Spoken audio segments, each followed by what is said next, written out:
Chick management is one of the most essential things that any poultry farmer should know. Most farmers usually lose about 50% of their chicks during the brooding phase. When you are able to manage the chicks, then you'll be able to get money out of the poultry business. Because in the poultry business, if you raise the chicks properly, then you'll be able to get a lot of money. But if you incur a lot of mortalities, then you won't be able to get a lot of money out of the venture. In this video, I'll be able to explain to you what are some of the factors that usually make most farmers lose chicks during the early stage in the brooding of their poultry farming business. In any chance you start to brood chicks and yet you haven't learned the nitty-gritties or the things that you really need so as you can be able to rear the chicks properly, you'll end up losing. And here in this video, I'll explain everything. The first factor that I'll have to say is improper heating of the brooder. What do I mean by improper heating of the brooder? If you end up finding out that a farmer uses not the right temperature, maybe he's using too high temperatures or too low temperatures, but in most cases I found out that they end up using too low temperatures. When you're using too high temperatures, you may get away with it. You may have some positive feedback and very little negative feedback. But if you're using low temperatures, you may end up having a lot of negative feedback than the positive feedback. What do I mean when I say so?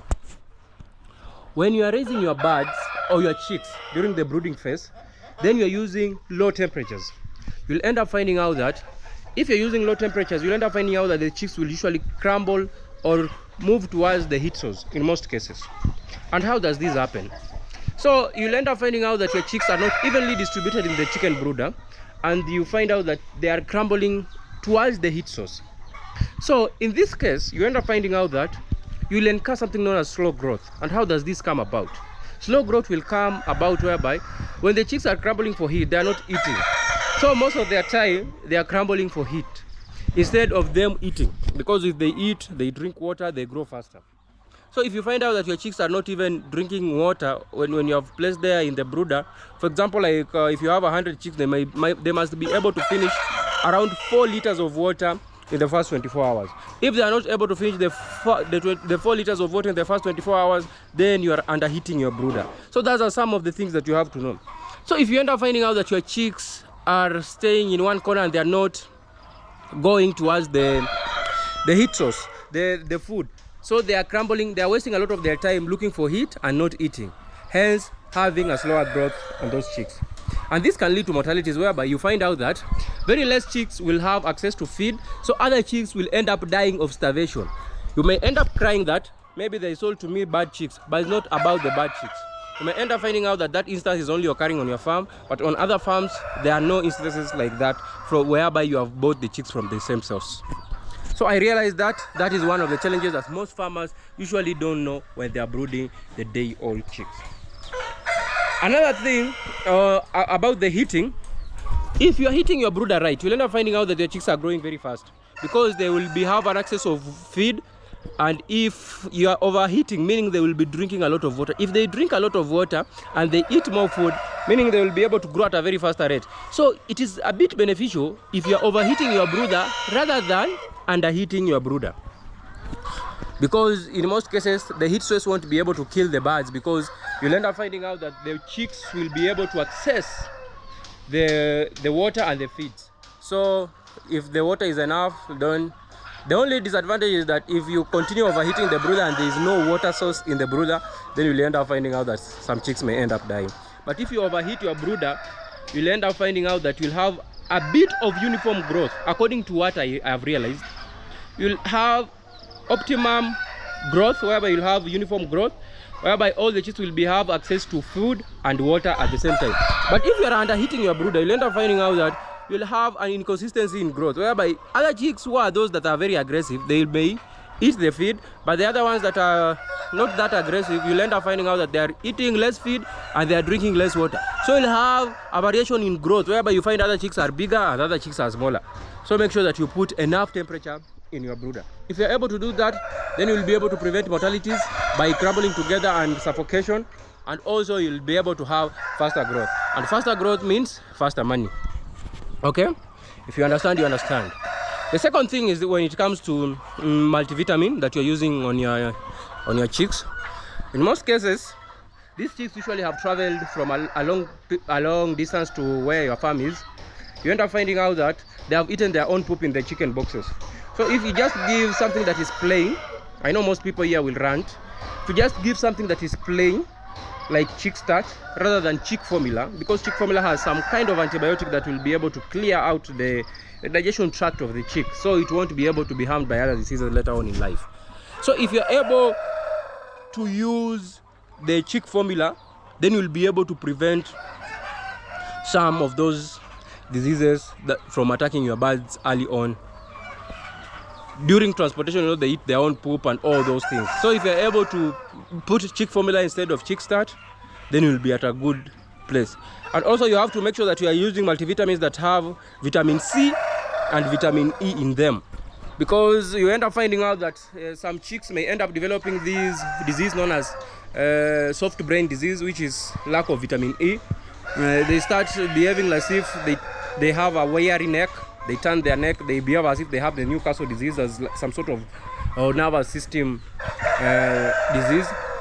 But if you're able to have the multivitamin that has the vitamin C and the vitamin E in them, you won't be able to have those in your chicks. And you also won't be able to have chicks that have these very weak limbs, because maybe the vitamin C will assist in the absorption of other minerals. So it is so essential for you to be able to make sure that for those multivitamin that you are using during the early stages of the brooding of the chicks, they have the vitamin C and the vitamin E in them.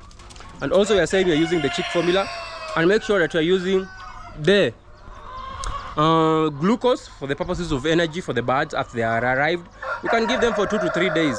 Glucose is so cheap, so it won't hurt a bit, because you're saving a lot of money. Because if the chick dies, maybe because it's weak, it can't be able to access the feeds, then it will just be something that you have neglected. Because if you are able to give your chicks glucose, then they can have the energy. For those that are weak to access the feeds, then they can be able to catch up with their rest. So just make sure that you do that. If you're able to do that, then you'll be able to prevent a lot of mortalities on your poultry farm during the early stages of brooding. Another thing, this one is so common, most of you know this. If you're doing brooding, make sure that you have constructed that thing in a circular way. Most people have talked about this in most of those videos, and I don't want to keep on repeating the same thing. So if the brooder should be in a circular manner or circular shape, because you end up finding out that in some cases you end up finding out that some birds may tend to want to crumble in one corner. Maybe they have been startled, or maybe it's too cold or too hot. So if it is in a circular way, they will not have such instances on your poultry farm, and you'll be able to save a lot of money, because you're not incurring mortalities. Mortality is the biggest challenge. You can be able, because on what I've been able to teach farmers, on my step-to-step guide of how you can be able to brood chicks, that is something that is so exclusive. I don't post it free here on YouTube. I've had farmers, around 5 farmers, who have been able to raise birds from my poultry farm, the one that I've hatched from this old parent stock. This one is, I'm trying to phase it out.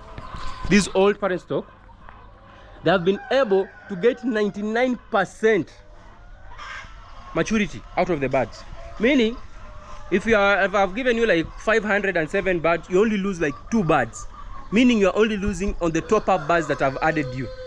Meaning that for the 500 that you bought, you are raising all those birds up to maturity, because of the guide that I've been able to put out. Because I usually say, don't look of what I'm charging currently. Look on what you are trying to save. Because you may think that maybe what I'm charging is a bit more, but when you look at it, it's only 10 chicken. Okay, it's only like 10 cuckoos. So if you are able to raise like 500 birds up to maturity, and you know one bird is 1500 Kenyan shillings, and maybe you're only losing 2 birds all along because of the guide that I've been able to give you, how much money will they have saved? Instead of you not trying to pay that amount of money, then you end up finding out that you're not getting the right thing. You are ending up losing like 30 to 40 birds, and I'm only charging for 10.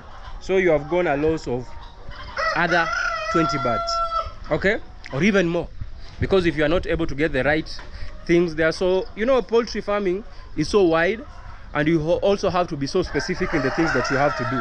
because poultry farming may seem so easy, but if you are not so keen, you may not end up finding out that you are not getting the right information. And you have to be able to get the right information. If you get the right information, then you are able to pass in your exam. Yes, your exam is brooding the chicks and rearing them up to the point whereby you want to sell them. If you want to sell them at 3 months of age, then you are following the right procedure, then you'll be able to achieve. If you are doing the other thing whereby you want to raise them for the purposes of eggs and you are raising them in a manner and giving them the right feed, when they reach 20 weeks of age, you start receiving eggs. It's not that you are giving them the wrong kind of feed. When they reach 20 weeks of age, they haven't started laying. They reach 22 weeks of age, then is when they start laying. 14 days is a lot of time wasted. If it is 14 days wasted, if you have like 500 birds, let's say 400 should start. Let me be realistic. Around 100 should start laying from 20 weeks. So if it is a period of 2 weeks, how many eggs would you have lost? How many eggs? Okay, so it's not rocket science or something. You'll have lost over 40 trays of eggs, and a tray, as I said, a tray of an egg. Remember, you're still feeding the birds. A tray of an egg is 1,000 Kenyan shillings. So if you have lost all along, that is over 40,000 Kenyan shillings that you have lost. So getting the right thing, getting the right knowledge, you'll be able to save a lot of money in the poultry sector. Poultry farming is so easy, but if you take it for granted and maybe you see some things that may seem not right, and maybe some farmers, I advise you to do the certain thing, then you become Einstein, then you decide to do the things the other way, and maybe something happens. You know, we are all adults. I think a person when it reaches 18 years of age, I can just tell you this is what to do. You can decide to follow it or you can decide not to follow it. We are all adults. I think adults, when you become an adult, you can be able to use your brain. So if you are 18 and I give you an advice of how you can be able to rear the chicken in the right way, then you become Einstein. There's no way, there's nothing I can do. We can give you the Nobel Prize for becoming Einstein, but maybe you may end up losing the birds. So guys, make sure, those are some of the tips in the brooding sector, but it is so long I can't be able to explain it in one video on how most people usually lose chicks. The heating phase is so important. You have to be able to really know that. And because sometimes usually during the night you end up getting blackouts. For example, if it is here in Kenya, sometimes you end up getting blackouts in the middle of the night, and maybe you're using the electricity and you don't have a backup for it, and maybe you have placed like 2,000 birds in the brooder. Oh, then you want to be able to achieve the goal, because you'll end up losing the birds. You have to be able to have a backup plan. In case the electricity goes, you have to have plan B. If plan B also fails, you have to have plan C. So you don't have just to think outside the box, and maybe you have to think outside the box and have a solution of the problem that you'll be having at the moment. So guys, keep on liking the video and subscribe to the channel. This is the Actuary Farm, and ciao.